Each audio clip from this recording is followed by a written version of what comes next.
Ողջույն, Դոկտոր Սրումի YouTube-յան ալիքի եթերում նորից Gastrotyme-ն է եւ ես գաստրոենտերոլոգ Շուշանիկ Միրիջանյանը։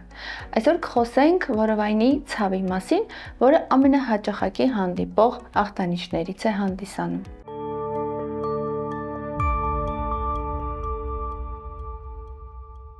Մարդիկ պատմում են, որ ունենում են ծակող, ձգող, ճնշող, այրող ցավեր, աջ թուլակողում, ձախ թուլակողում, պորտի շուրջ, դրանից ներքև եւ այլն։ Որոշները տարիներով բուժում են գաստրիտ, պանկրեատիտ, կոլիտ, դիսկինեզիա եւ այլն։ Երբեմն ցավը այնքան ուժգին է լինում, որ մարդը մտածում է, որ ինչ որ բան վնասված է, ինչ որ բան այն չէ, ուղղակի պատճառը չի գտնվում։ Բայց իրականում ամեն ինչ կարող է ավելի հեշտ լինել։ Ախտանիշը, որը մարդը ընկալում է որպես ցավ, իրականում որևէ բորբոքման կամ օրգանական ախտաբանության հետ կապ չունի,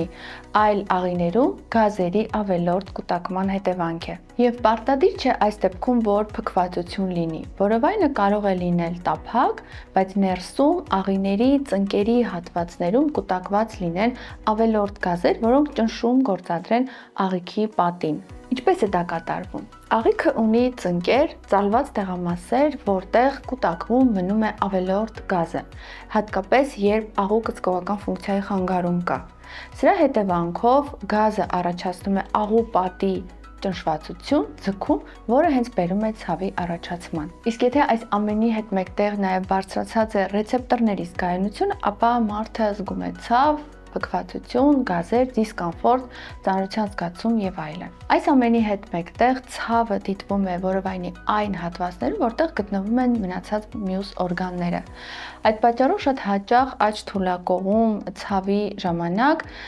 ցավը վերագրում են լյարդի, լեղապարկի խնդիրներին, երբ ցավում է ձախ թուլակողը, ասում են, որ ենթաստամոքսային գեղձ է ցավում, երբ ցավում է որովայնի ստորին հատված, ապա կոլիտ է եւ այլն եւ այլն։ Ինչպես հասկանալ, որ որովայնի ցավի պատճառը գազերն են եւ փքվածությունը։ Նախ առաջինը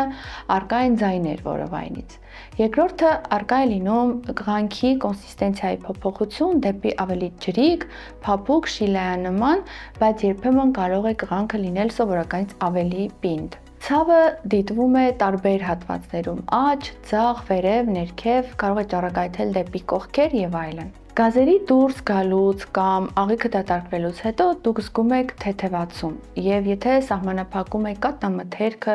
միրգը, բանջարեղենը, քաղցրեղենը, ապա նկատվում է ախտանիշների նվազում։ Եթե ձեզ տեսակ այս թվարկվածներից որոշ մասի մեջ, ապա ամենայն հավանականությամբ ձեր ցավը պայմանավորված է հենց գազերով եւ փքվածությամբ։ Եվ լավ նորություն ձեզ համար, որ այս ամենի դեմ կարելի է պայքարել նույնիսկ առանց դեղորայքի կիրառման, լավացնելով ռեժիմը, ապրելակերպը, սննդակարգը, ֆիզիկական ակտիվությունը եւ այլն։ Այս ամենի մասին ավելի մանրամասն կարող եք դիտել Gastrotyme-ի մյուս հաղորդման մեջ, այդ պատճառով չմոռանաք բաժանորդագրվել Դոկտոր Սրումի YouTube-յան ալիքին, որպեսզի բաց չթողնեք Gastrotyme-ի հետագա հաղորդումները։